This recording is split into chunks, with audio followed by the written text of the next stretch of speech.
Muy buenos días a todos y a a las personas que están acompañándonos este día. Vamos a empezar con nuestro cuarto y último videocoloquio en esta exposición de conocimientos y habilidades que tiene el Diplomado de Innovación Educativa, que ha servido como puente para la titulación de licenciados y maestros en este momento. Y bueno, sin más preámbulo, comenzamos con la primera ponencia que corresponde a la importancia de la alfabetización digital en tiempos de contingencia. Y en este caso, la ponente Marisol López nos va a hacer el favor de comentarnos, de compartirnos, bienvenida Marisol, acerca de esta temática que es la alfabetización digital. Y bueno, a partir de ahorita comienza a correr tu tiempo, Marisol, avante. Muchas gracias. Hola, muy buenos días a todos. Sean bienvenidos en este último videocoloquio. Es para mí un gusto estar con ustedes el día de hoy.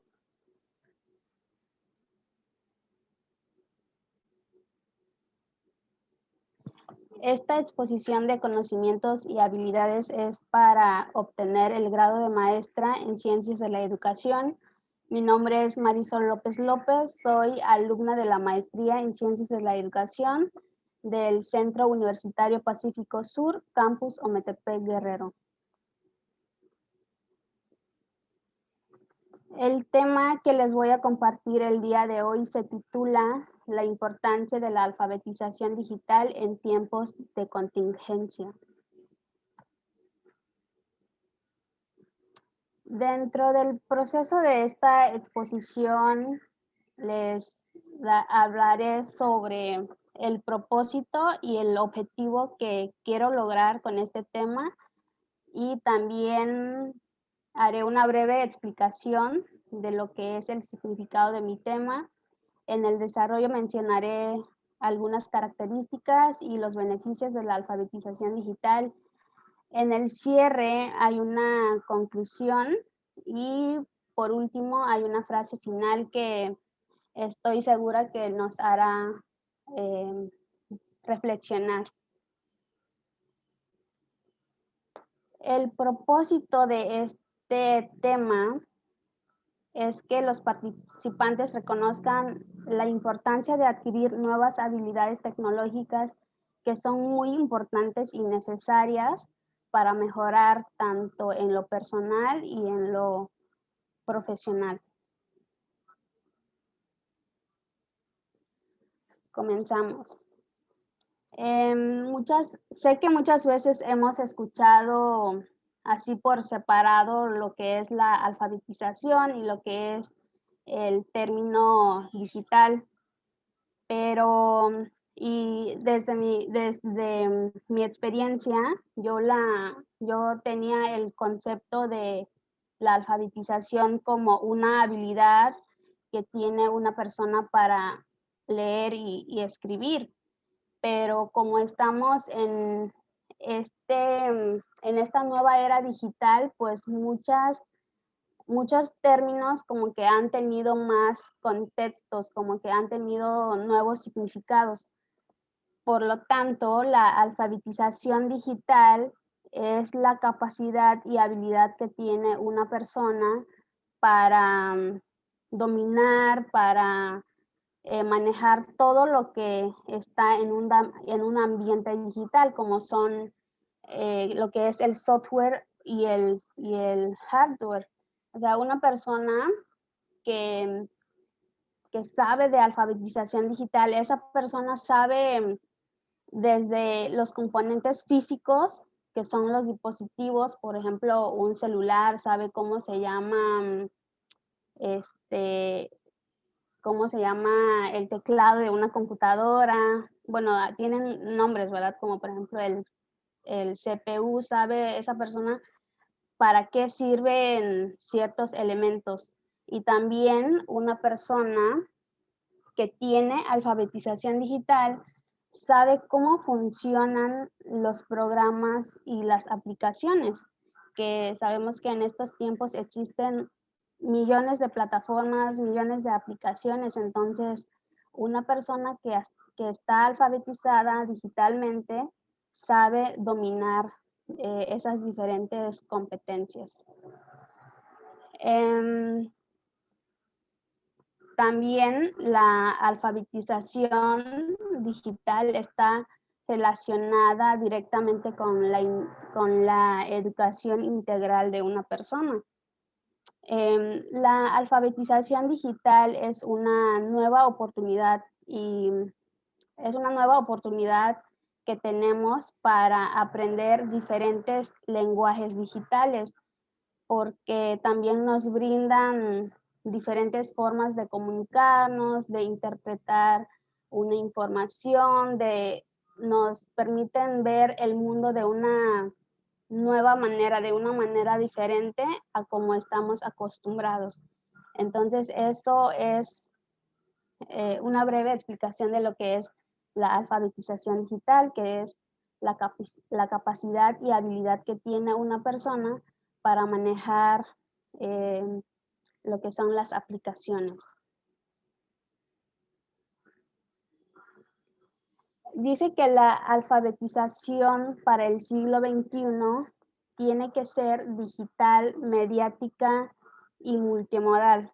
Como les decía, ahora la alfabetización ya no es solamente saber a leer, saber a escribir, o ya no es solamente enseñarle a alguien a leer y a escribir, sino que ahora existen nuevos contextos, nuevas cosas que tenemos que enseñar a los alumnos y a nosotros mismos, cosas que son necesarias, que tenemos esa como obligación o necesidad de aprender. ¿Por qué? Porque estamos en una era digital, en una era de transformación. Entonces, la alfabetización tiene que ser digital. ¿Por qué?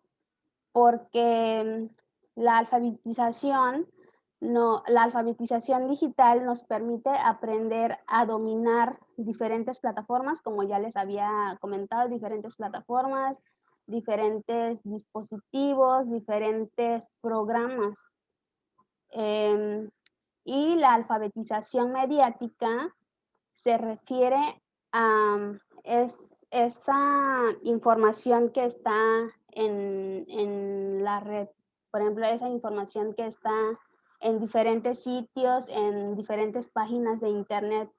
Una persona que está alfabetizada mediáticamente es aquella persona que es inteligente al momento de seleccionar, de buscar alguna información, porque creo que a todos nos ha pasado que nos mandan a investigar cierto tema.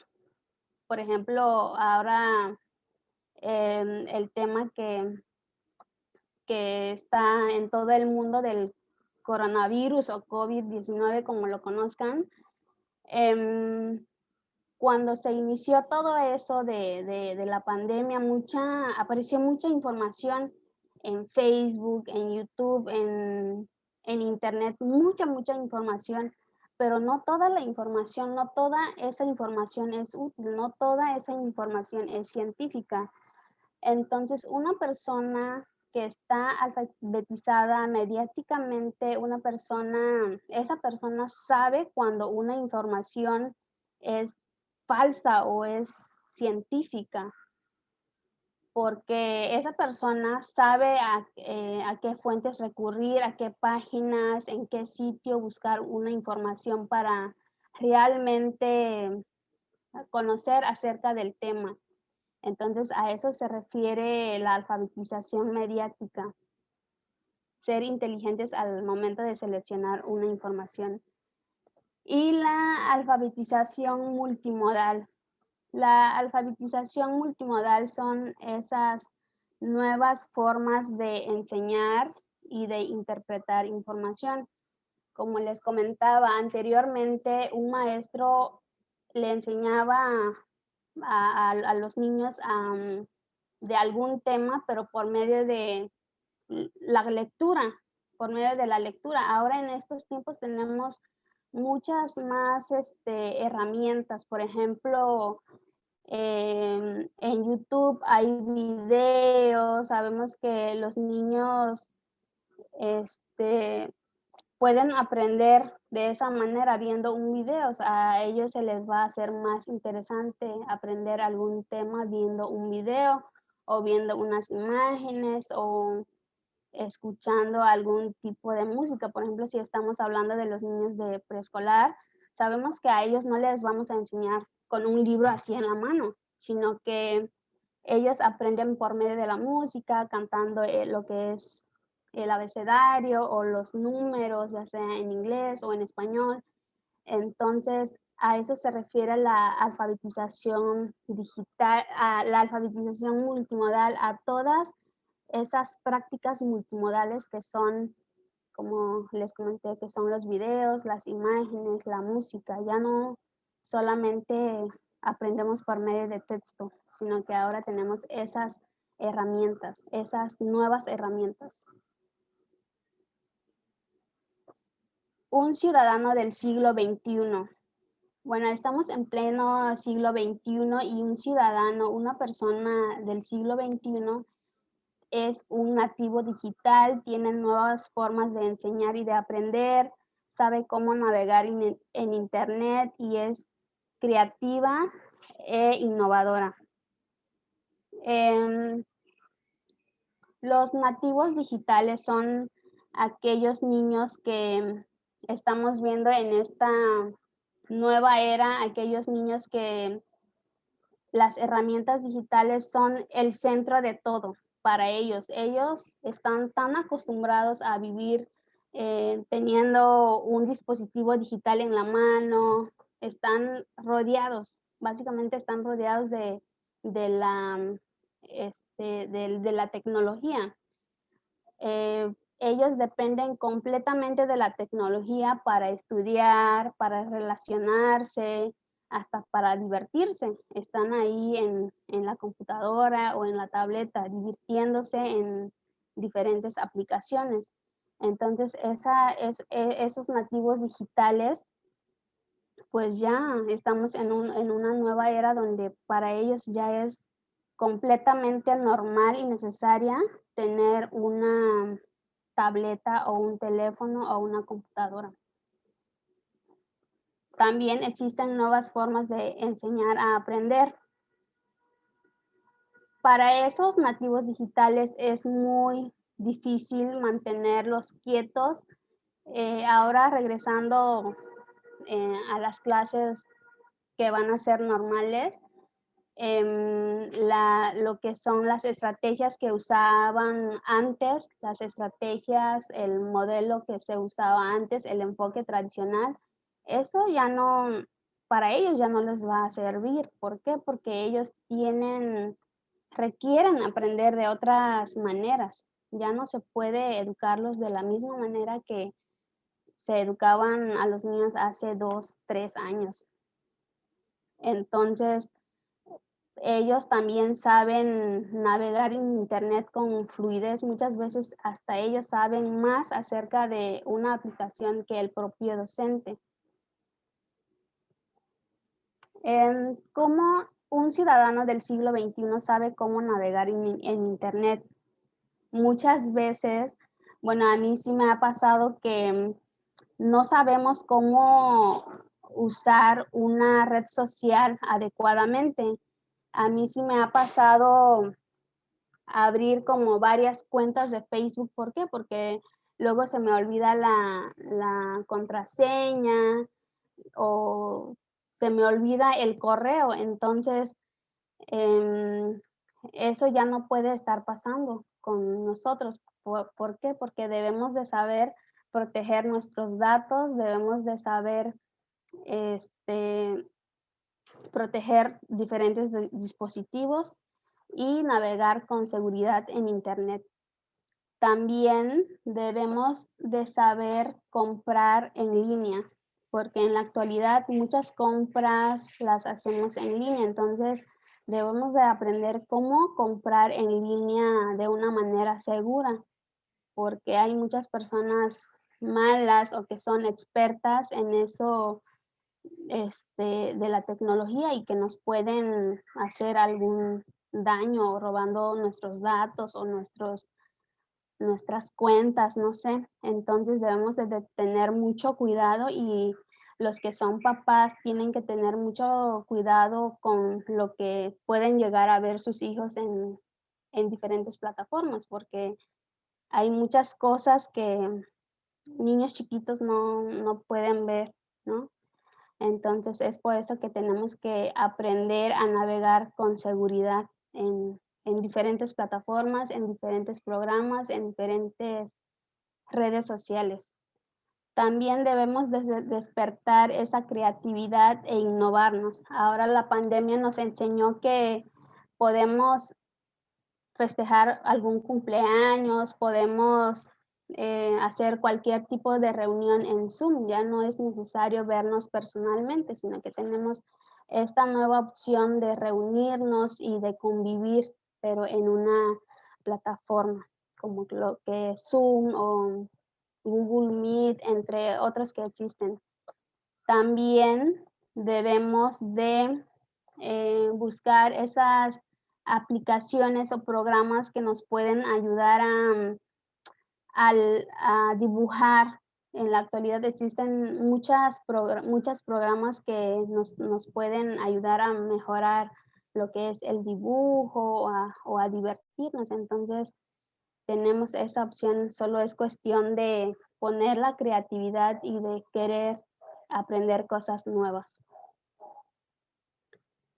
Los beneficios de la alfabetización digital.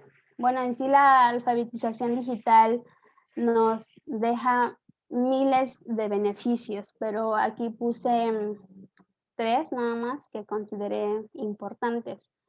La alfabetización digital nos ayuda a ser más críticos, a adquirir un pensamiento más crítico, a ser inteligentes al momento de educarnos, al momento de investigar cualquier tema.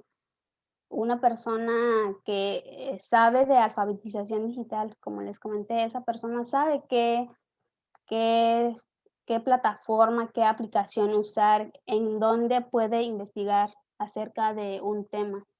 Entonces, ese es uno de los beneficios de la alfabetización digital, a no creer en información falsa que luego anda ahí en todos lados.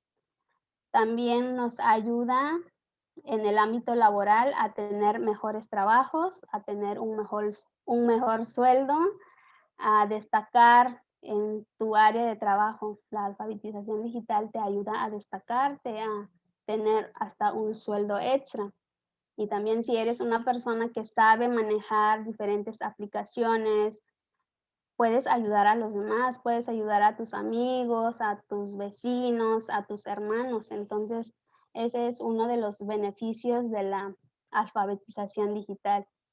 Y también en la vida cotidiana nos ayuda muchísimo, ¿no? Como les comenté, a hacer compras en línea en la actualidad muchas cosas lo hacen así, en línea, hasta piden comida en línea y muchas cosas más. Unas de las cosas que yo he notado, una gran diferencia que yo he notado en la actualidad es que antes, por ejemplo, si tenías a una amiga, a algún vecino, vecina, no sé, que tiene algún tipo de negocio que vende cualquier cosa. Antes te decía, ¿no? ¿Sabes qué? Vendo tal cosa, o dile a fulana que vendo tal cosa, o ayúdame, y así, ¿no? O en el caso de las personas que vivimos en algún pueblo, pues todo se anunciaba en la bocina del pueblo, ¿no? Que fulana vende, no sé, cualquier cosa, pozole, no sé.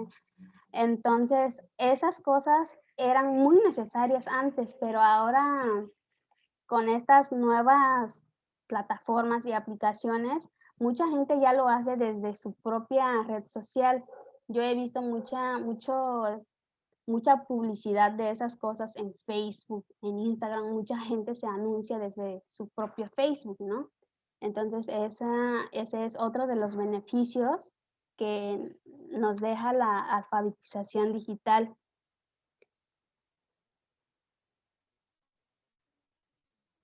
Un docente con competencia digital. Bueno, aquí estamos hablando del empoderamiento docente. Ahora, un docente se convierte en un creador de contenido, en un creador de sus propios recursos didácticos. Eso es lo que se convierte un maestro en la actualidad. Ahora no solamente es un guía, sino que ahora el maestro tiene esa responsabilidad de crear su propio contenido, ¿no? Entonces, los maestros, como siempre, han jugado un papel muy importante y sin duda, sin la implicación de los maestros, este proceso de cambios que estamos viviendo no podría llevarse a cabo, ¿no? Porque ese papel del maestro es tan importante que sin su implicación es imposible esta transformación. Entonces, eso, los maestros ya no podemos trabajar de la misma manera que trabajábamos antes o usar las mismas estrategias que se usaban en las aulas tradicionalmente. Ahora esas estrategias se tienen que cambiar. Y también esas estrategias que se usaban antes ya no se pueden usar en las clases en línea. Tenemos que cambiar como que todo el enfoque, porque ya no podemos repetir enseñando de la misma manera. Quiero hacer una pregunta, pero no quiero que respondan, pero en tu escuela recibes o impartes alfabetización digital. Por ejemplo, en tu escuela, ¿recibes o impartes educación digital, alfabetización digital, perdón? Si tu respuesta es no, entonces es momento de cambiar, de buscar información porque es importante, ahora es muy necesario. Y si tu respuesta es sí, pues qué bueno, ¿no? A seguir aprendiendo, investigando de las nuevas tendencias. En conclusión, la educación y el aprendizaje se encuentran cada vez más en la red. Estamos conscientes que estamos en una época de muchos cambios, tanto en lo cultural, en lo educativo, en lo económico, en lo social. Entonces ya no podemos regresarnos, ya no podemos irnos de reversa. Es momento de buscar nuevas maneras de apoyar a los alumnos y de aprender cosas nuevas, ¿no? Que son muy necesarias. Y salirnos de esa zona comunidad en donde siempre hemos estado. Ahora es momento de adquirir nuevas habilidades o de reforzar cosas. Antes de terminar, les voy a compartir una frase de Alan Moore. Alan Moore es un escritor de cómics, es conocido como una de las mentes más brillantes de estos tiempos. Su frase dice: la tecnología es siempre un arma de doble filo. Traerá muchos beneficios, pero también muchos desastres. Es decir, que la tecnología es sumamente importante, pero es más importante lo que hacemos con ella, si la usamos para algo negativo o para algo positivo. Entonces, a eso se refiere esta frase, ¿no? Que nos hace reflexionar de qué manera usamos la tecnología, si la usamos para bien o para mal, porque la tecnología es neutral, simplemente depende de nosotros cómo la usamos. Y ya, finalmente aquí están mis referencias bibliográficas por si gustan investigar más acerca del tema. Todo lo que les compartí me apoyé en la Biblioteca Digital Redalic. Y sería todo de mi parte. Muchas gracias por su atención. Ok, muchas gracias, colega. felicitaciones y aplausos virtuales a la colega Marisol. ¿Hay alguna pregunta, alguna duda que tengan que hacerle a Marisol? De mi parte, sí, Osiris. Sí, maestro, gracias. Buenos Sí, días claro. a todos. Otra vez, muchas felicidades y muchas gracias, compañera Marisol.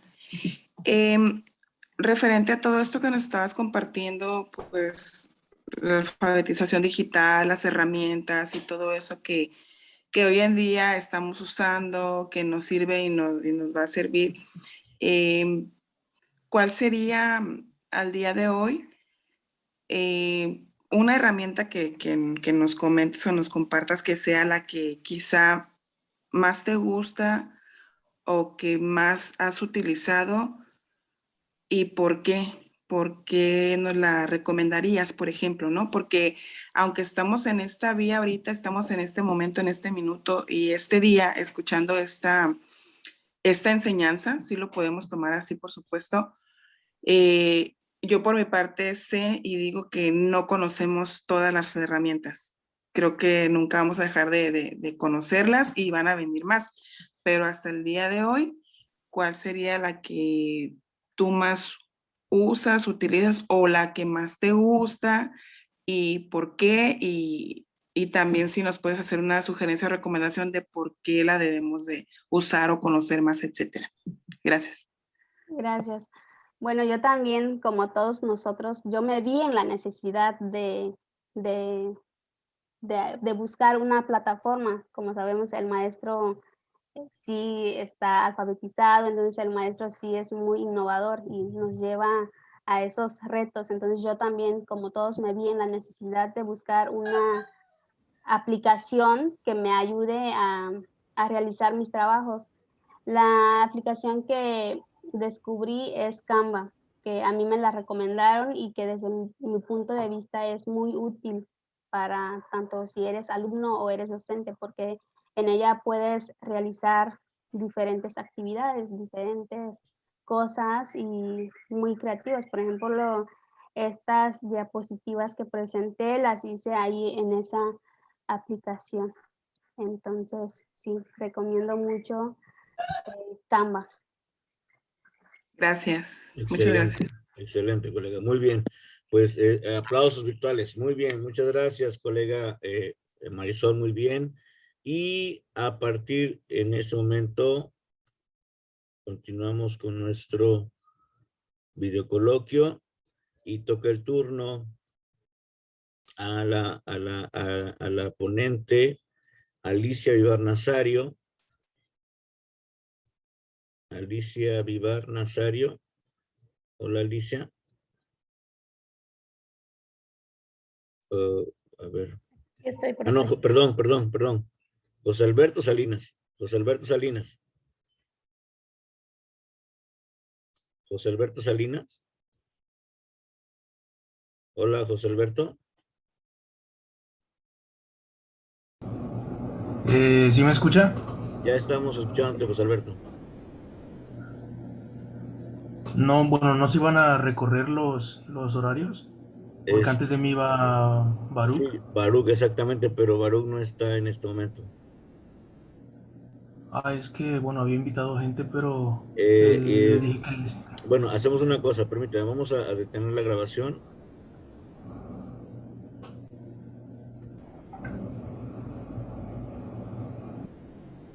Bueno, continuamos con este cuarto y último videocoloquio y toca el turno al ponente José Alberto Salinas y él nos va a platicar, a comentar, a compartir acerca de el ejercicio responsable de la ciberciudadanía, un enfoque al ciberbullying, que es un tema pues totalmente actual, ¿no? ¿Qué es lo que tendríamos que hacer con respecto al ciberbullying? Avante, colega José Alberto.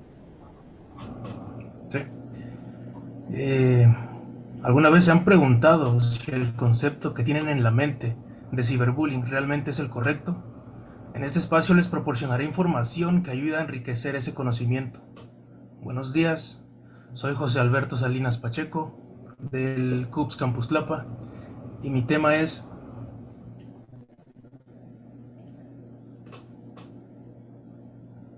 el ejercicio responsable de la ciberciudadanía, un enfoque al ciberbullying. Mi propósito es que los presentes conozcan más acerca de este tema, todo lo que engloba, las consecuencias, tipos de ciberbullying. Antes de centrarme en el tema principal, cabe resaltar que existen diferentes tipos de bullying. Les voy a dar como, bueno, un par de ejemplos. Por ejemplo, está el bullying psicológico, que es intimidación, chantaje, manipulación, amenazas hacia otra persona. Son acciones que dañan la autoestima de la víctima y fomentan su sensación de temor. También está el bullying físico, que son golpes, pueden ser empujones. También se produce el robo o daño intencionado de las pertenencias de la víctima.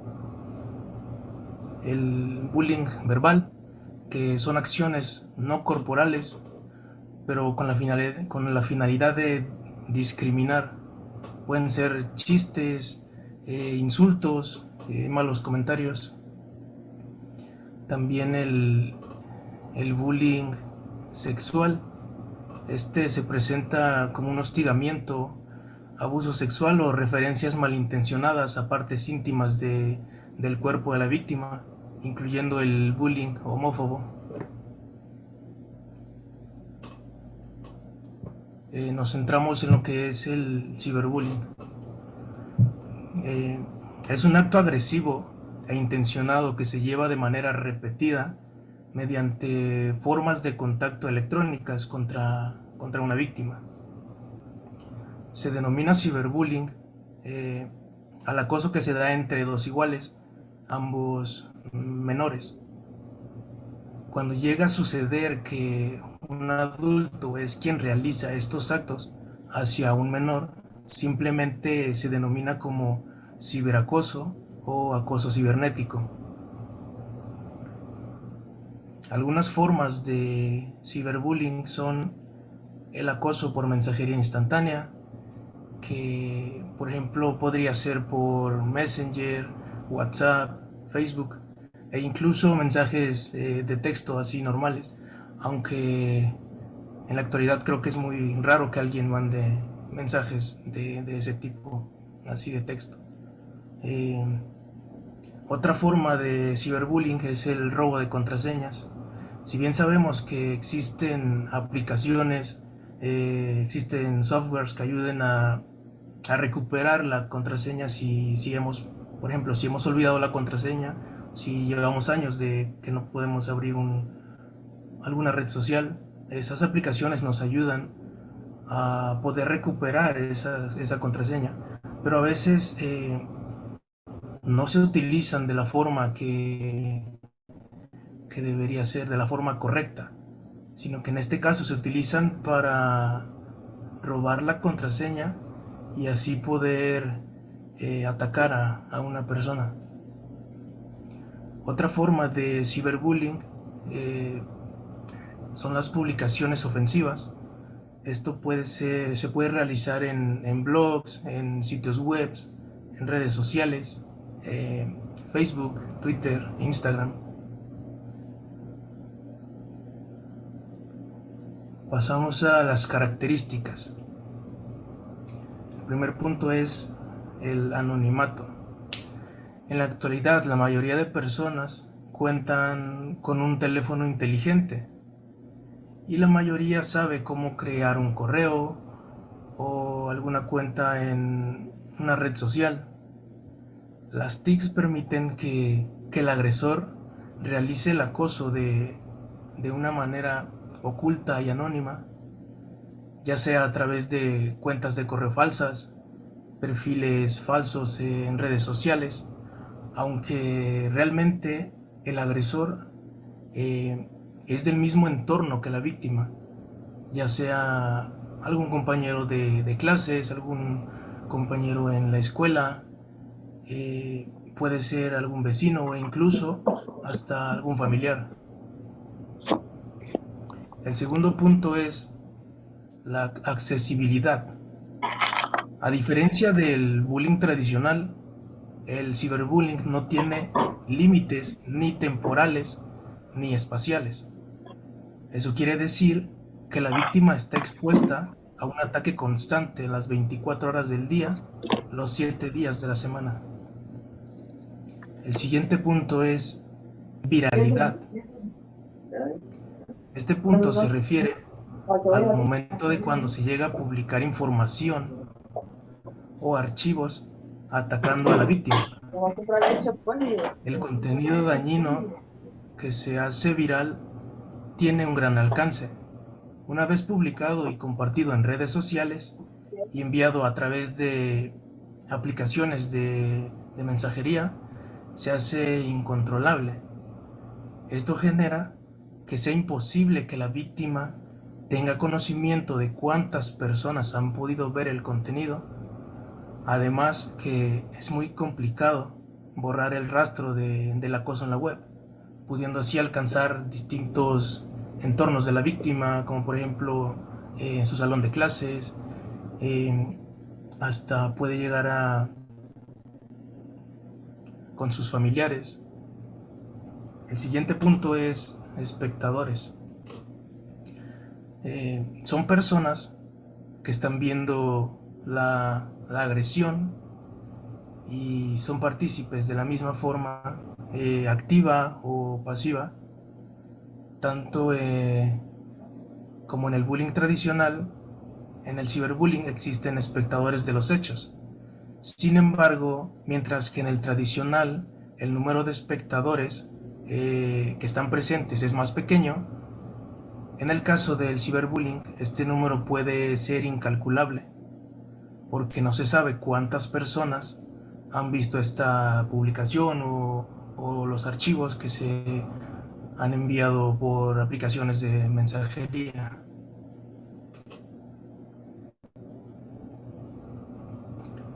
Tipos de ciberbullying. El primer punto es insultos electrónicos. Esto es un intercambio de palabras directas ya en chats privados, en donde el agresor escribe a la víctima, le insulta, le amenaza, y también se puede dar en espacios públicos, electrónicos, como en redes sociales, Facebook, Twitter. El segundo punto es hostigamiento.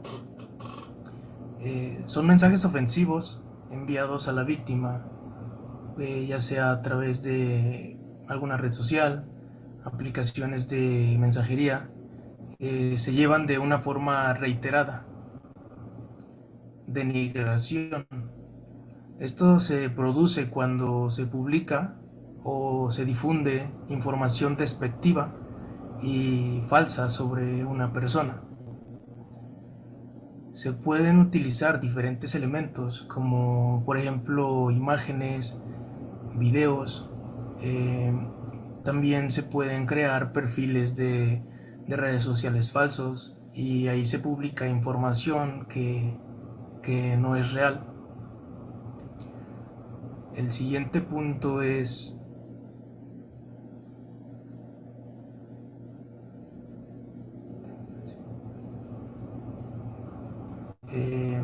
suplantación. Aquí el acosador se hace pasar por la víctima robando la contraseña, es falsos, y enviando mensajes negativos a las personas allegadas. Como anteriormente les había comentado, que existen aplicaciones que te ayudan a recuperar alguna contraseña de alguna red social o alguna otra cuenta.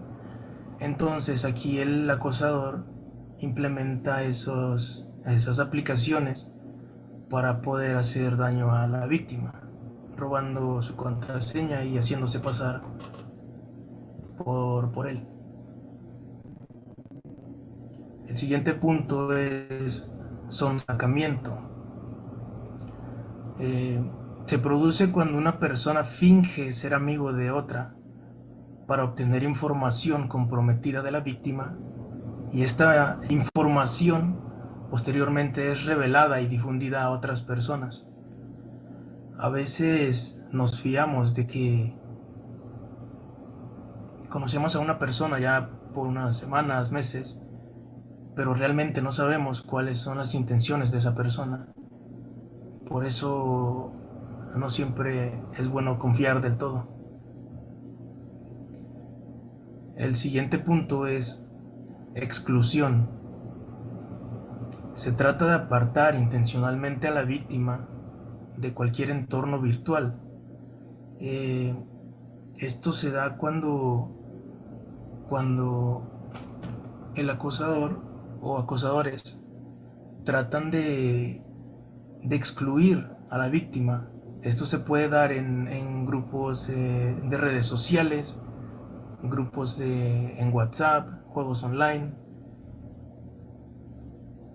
El siguiente punto es paliza feliz, happy slapping. Son palabras en inglés en donde su significado, happy es feliz, slapping se refiere a bofetada, que al español se puede interpretar como bofetada feliz, paliza feliz, golpiza feliz. Aquí se realiza una agresión ya física hacia la víctima, en donde alguien más está grabando los hechos, ya sea con un celular o una cámara, para después publicar el contenido en redes sociales. De esta forma lo vea más gente y la víctima sea el blanco de burlas. El siguiente punto es ciberpersecución.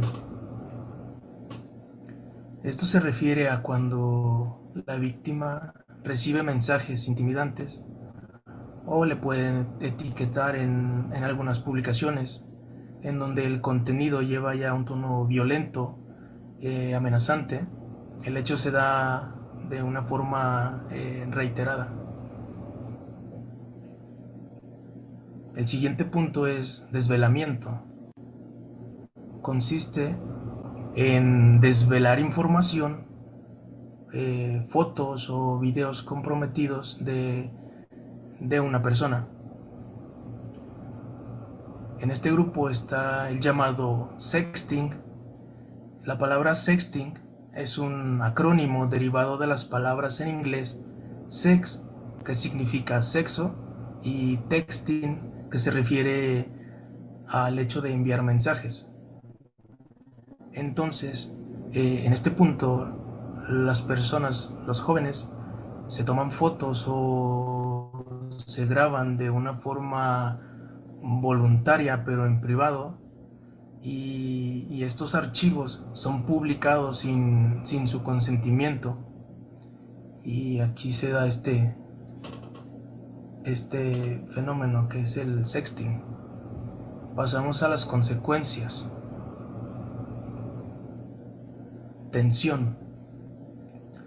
Debido a la ansiedad que poseen las personas como víctimas del ciberbullying, por el horror y el temor de encontrarse con los victimarios, en este caso de recibir mensajes, imágenes, videos, de ser etiquetado en alguna publicación ofensiva. Todo esto es algo que no corresponde a la realidad, que es algo que no es verdad, pero genera un estado de tensión que afecta a la víctima. La baja autoestima. Todo el ataque que se recibe y todo lo malo que llegan a provocarle a la víctima, esto poco a poco puede ir la víctima pensando que si realmente es verdad lo que el agresor le está diciendo. Ahí entra como en una pelea interna, en donde no sabe si es o no el culpable de lo que le está pasando. Y es cuando por medio de todos estos malos comentarios, su estado anímico poco a poco va decayendo, al igual que su autoestima.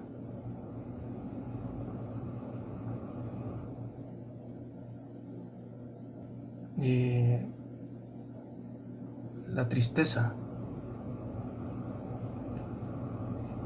En este punto, la persona se desanima, siente presión, miedo, incluso hasta odio hacia el agresor o hacia él mismo. Son tantas las emociones que llegan a sentir en esos instantes que en un momento pasa que no pueden pues, soportar más, incluso romper en llanto al no saber qué hacer con este problema. El siguiente punto es el sentimiento de rechazo. En ocasiones, la víctima puede pensar que todos a su alrededor serían capaces de atacarle y pues hacerle daño. Es por eso que prefieren mantenerse aislados de todas las personas para así no sufrir de otro ataque más.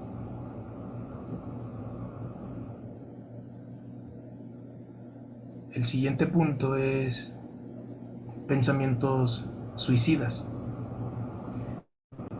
Las personas por tanta atención, por tanta presión, miedo,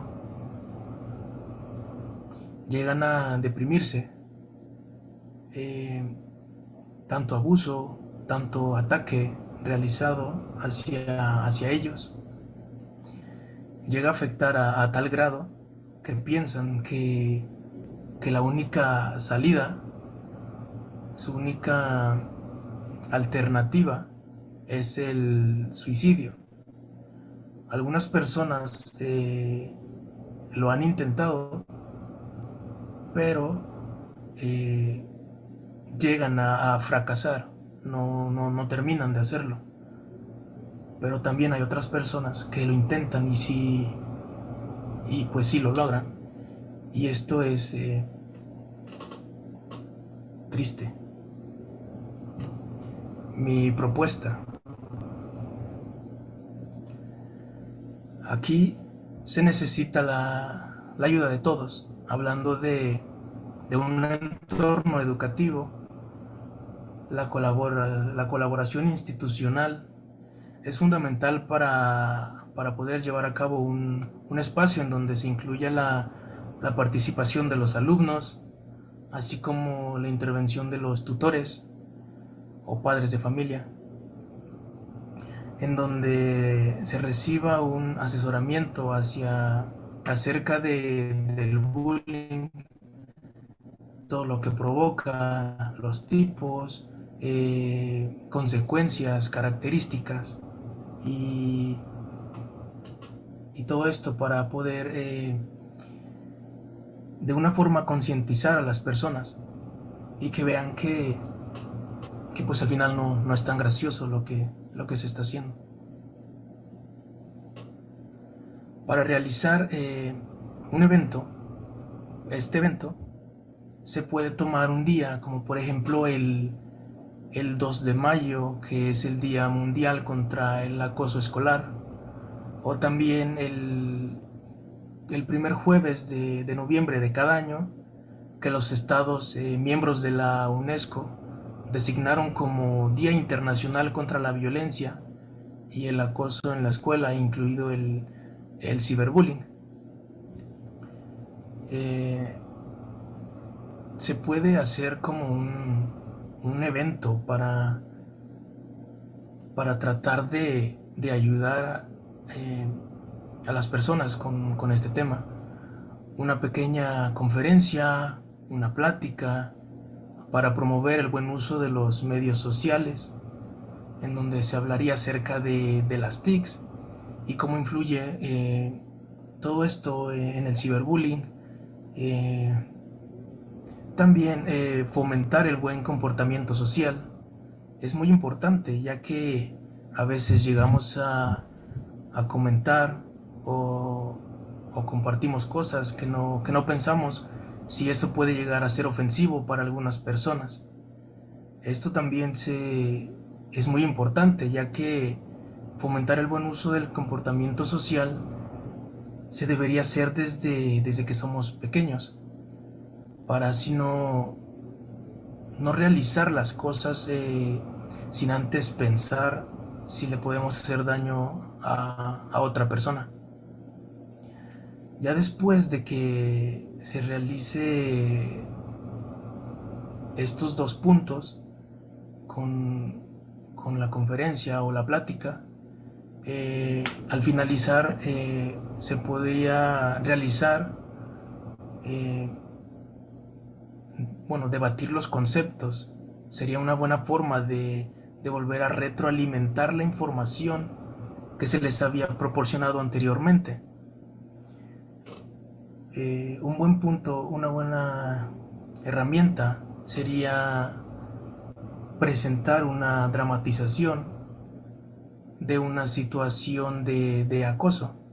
Esto sería como una obra de teatro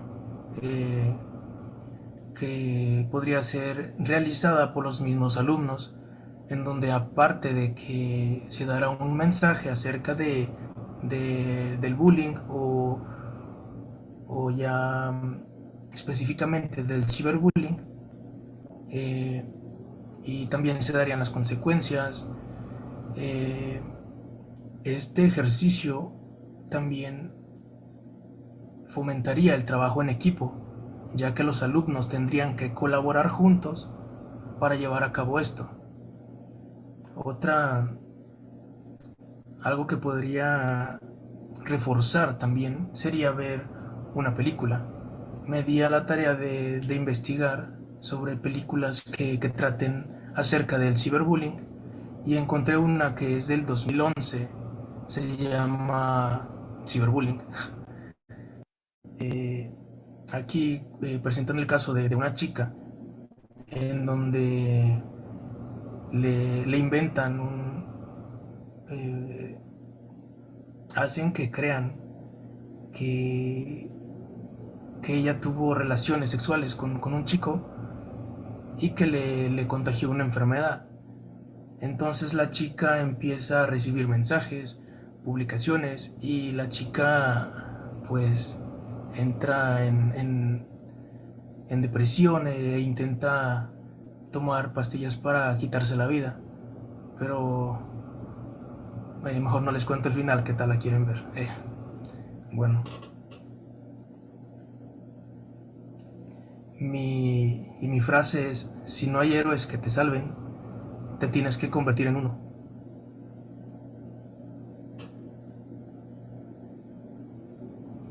Bueno, soy José Alberto Salinas Pacheco y gracias por estar aquí. Excelente, colegas. Gracias por esta conversación, este diálogo que tenemos con respecto al ciberbullying. Sus aplausos virtuales, colegas. Muy bien, José Alberto. ¿Alguna duda, pregunta o adendum que tengan que hacer? ¿Algún agregado, alguna opinión que tengan con este asunto del ciberbullying y de la ciberciudadanía? ¿No? Bueno, nada más hay sí, una... maestro. Decía, ¿quién está hablando? Perdón. ¿Quién habló? Berenice. Osiris. Osiris. Hola, Osiris. Osiris. Sí. Sí. Compañero, gracias también nuevamente y felicidades. A mí me llama la atención, la mayoría o todos elegimos nuestro tema siempre por algo, ¿no? Algo que nos mueve o que nos gusta más o que, no sé, nos mueve fibras, etc. Pero en este caso sí me parece un tema muy, muy importante, muy interesante cada una de las cosas que nos compartió, los puntos.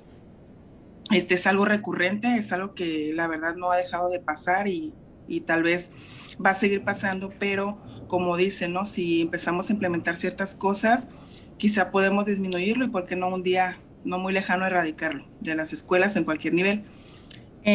Me interesaría saber el por qué eligió este tema, ¿verdad? Porque a veces podría ser que tiene que ver quizá con algún testimonio personal, familiar o simplemente porque es algo que quizá hasta le puede molestar, ¿verdad? De que ha visto situaciones así, pero no sé si me gustaría escuchar el por qué usted eligió este tema. Sí, bueno, hace unos años una vecina se suicidó y cuentan que pues su novio en ese entonces había sido su novio solo pues, por una apuesta. Y cuando se dieron cuenta de todo eso, le empezaron a publicar cosas. Dicen que le mandaban mensajes acerca de ese tema. Y la chica dejó de ir a la escuela, ya no quería salir y pues terminó suicidándose. Y también, bueno, es que en la actualidad pues por ejemplo, las clases pues las tomamos online y vi que la mayoría se estaba inclinando por temas de aprendizaje y de mostrar el uso de alguna aplicación. Y pues yo también quise como mostrarles que también toda esta tecnología puede ser utilizada para cosas malas. Así Y es. ya. De acuerdo. Muchas gracias. Excelente, muy bien, gracias. Hay una serie, un adendum al, al, al- a esta ponencia. Hay una serie muy actual, que se llama 13 razones por qué, ¿no? No sé si la han visto y se las recomiendo. ¿Quieren saber cuál es la situación o cómo es que se vive? Es como pues, una perspectiva al final, ¿no? Es una perspectiva de un director, de un actor, de cómo ven esta parte del acoso, tanto cibernético como el acoso personal directo, como lo decía el maestro José Alberto, ¿no? Los tipos de acoso, ahí se pueden analizar. Obviamente, pues es una serie con algunos tintes bonachones, porque pues, la realidad es todavía más fea, ¿no? Más cruda. Sin embargo, sí da como muchos elementos de lo que ocurre con estos jóvenes, como dice José Alberto, y se las recomiendo, se llama 13 razones por qué, ¿no? Y es precisamente habla la serie de un suicidio de la protagonista al final de todo este asunto. O sea, ya desde el principio sabe que se suicidó, pero ahora vamos a ver cuáles son las 13 razones por qué se suicidó. Entonces van pasando las 13 razones por qué, ¿no? Entonces, buena serie y da como estos elementos también de lo que están alrededor, los maestros, el orientador escolar, el psicólogo, que nomás están ahí viendo las cosas, pero no hacen nada, ¿no? Entonces también es como una crítica a la educación. Pues muchas gracias, colega. Excelente, gracias por tu participación. Y continuamos con nuestro cuarto videocoloquio. Y si gustas dejar de compartir, gracias. Toca el turno a la colega Alicia Ibar y nos va a conversar, a platicar, a compartir acerca de la realidad virtual en el proceso de educación. Yo ya tengo aquí su presentación y voy a compartirla. ¿Es esta, colega? Alicia. Sí, ¿verdad? Sí, es profe. Perfecto. Entonces, sin más preámbulo, avante, colega. Muy buenos días, compañeros. Sean todos bienvenidos en este videocoloquio. Mi nombre es Alicia Vivar Nazario. El objetivo de mi exposición es para obtener el título de licenciada en Ciencias de la Educación. Siguiente, maestro, por favor. Mi tema es la realidad virtual en el proceso educativo. Para iniciar, regrésele, profe, por favor. Ah, sí, claro, perdón. Para iniciar, les hablaré un poco de los antecedentes históricos de la realidad virtual en el proceso educativo. De acuerdo a lo que yo investigué, en 1965 nace la idea de la realidad virtual por el científico Ivan Sutherland. Él es el padre de la computación gráfica y se interesó en la realidad virtual, y el principal objetivo de este científico era crear un mundo que se veía en una pantalla como algo real. Así también podemos utilizar la realidad virtual en diferentes materias o campos de formación académica, como nosotros conozcamos estas materias. Y también se puede utilizar en la psicología, en la medicina y en la arquitectura. Es en estas tres materias donde más se resalta o se utiliza lo que es la realidad virtual.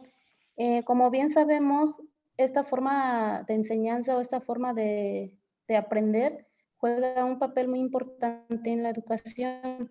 ¿Por qué? Pues porque, como sabemos, los estudiantes o niños que quieran adquirir conocimientos en esta forma de aprendizaje, ellos desarrollan su imaginación, su creatividad y aprenden de una forma más rápida y divertida. Siguiente, maestro, por favor. Sí, claro.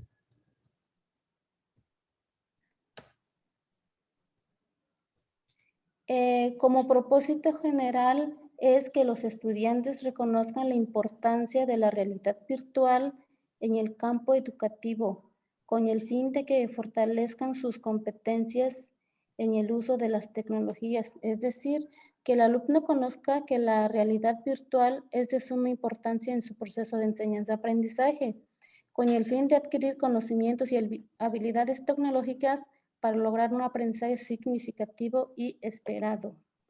Siguiente.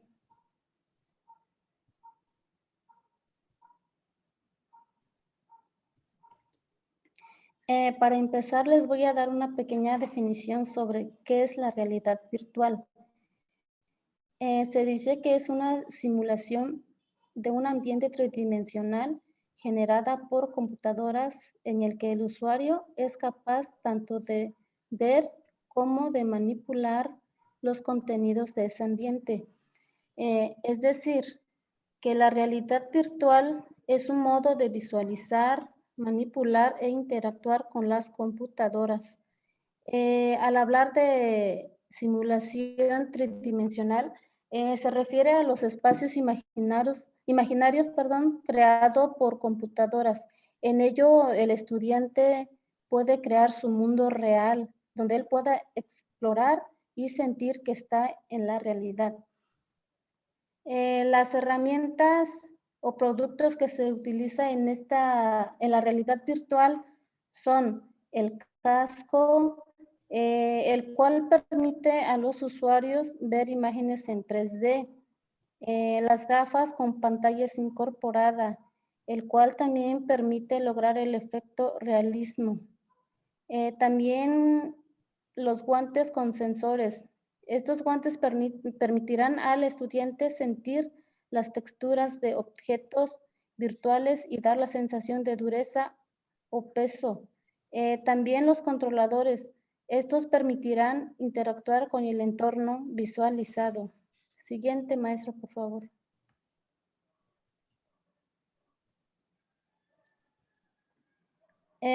Aplicación de la realidad virtual en la enseñanza. Como número uno tenemos la facilidad para captar la atención.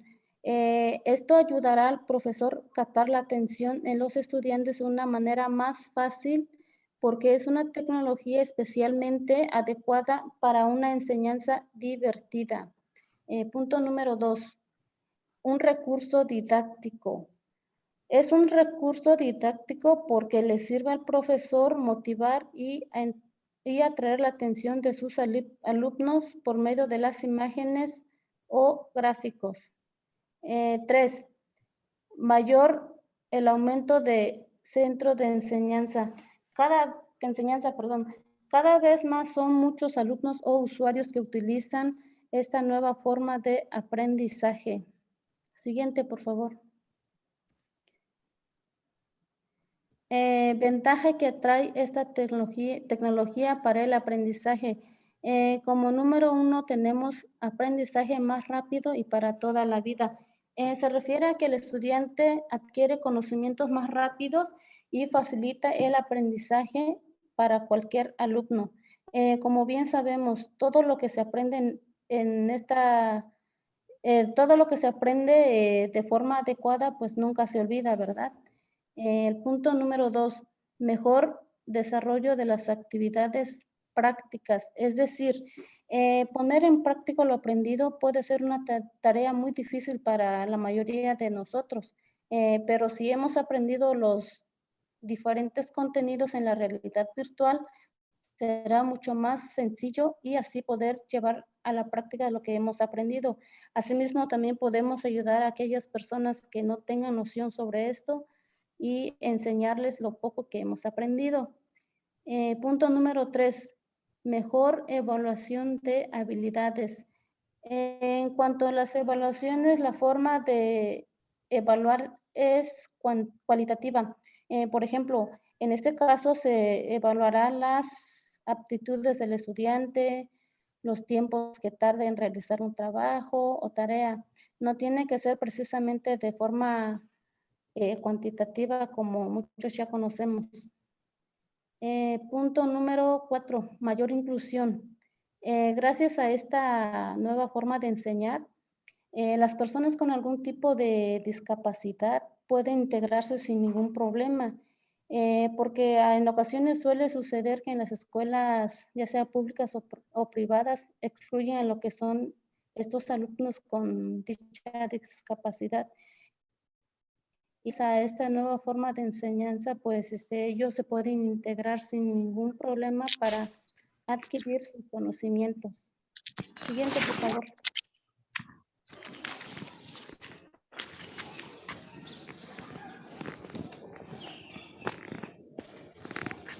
La importancia de la realidad virtual en educación. Permitirá aprender a distancia cuando se viaja, cuando un maestro no está disponible. Esto es similar a la clase que nosotros estamos desarrollando en este momento. El aprendizaje es a distancia. La mayoría de los estudiantes en ocasiones suelen viajar o bien a visitar a una familia y eso es una barrera que le permita a no tener clase. El alumno puede tener clase donde quiera que esté, donde quiera que vaya, ya sea de noche o de día, puede tomar sus clases sin ningún problema, siempre y cuando también cuente con las herramientas que ya les había mencionado anteriormente y asimismo el alumno puede aprender su propio ritmo de aprendizaje. Punto número 2. Se compromete a entregar los mejores aspectos y de ambas aulas reales y plataforma en línea. Esta forma de aprendizaje, al igual que en las clases presenciales, se le brinda a los estudiantes la mayor atención, una buena intervención.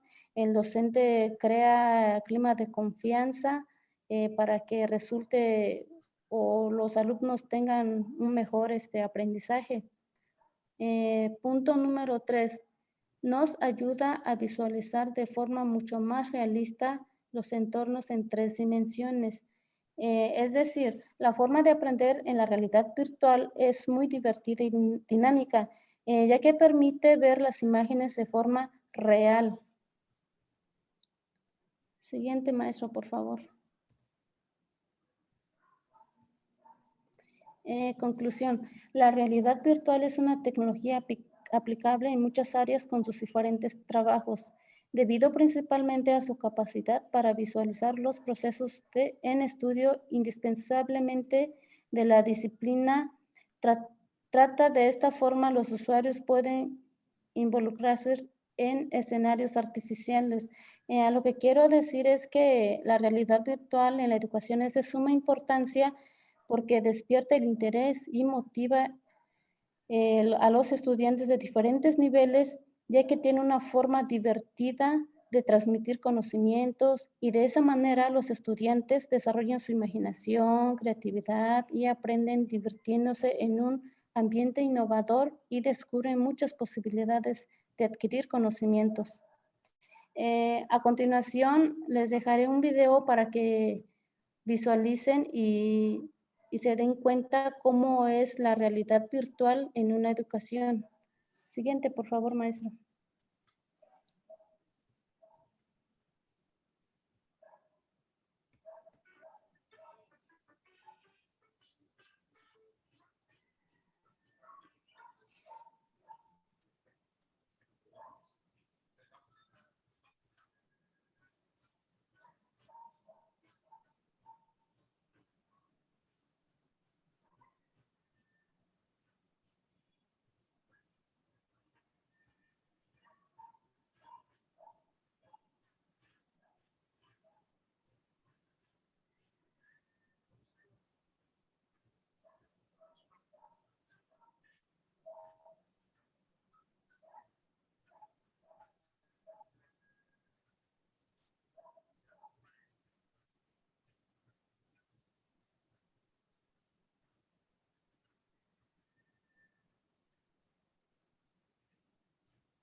Compañeros, así como visualizamos en el video, ahí muestra cómo influye la realidad virtual en la educación y en diferentes materias. En el video se mostró cómo estaban desarrollando la materia de ciencias naturales.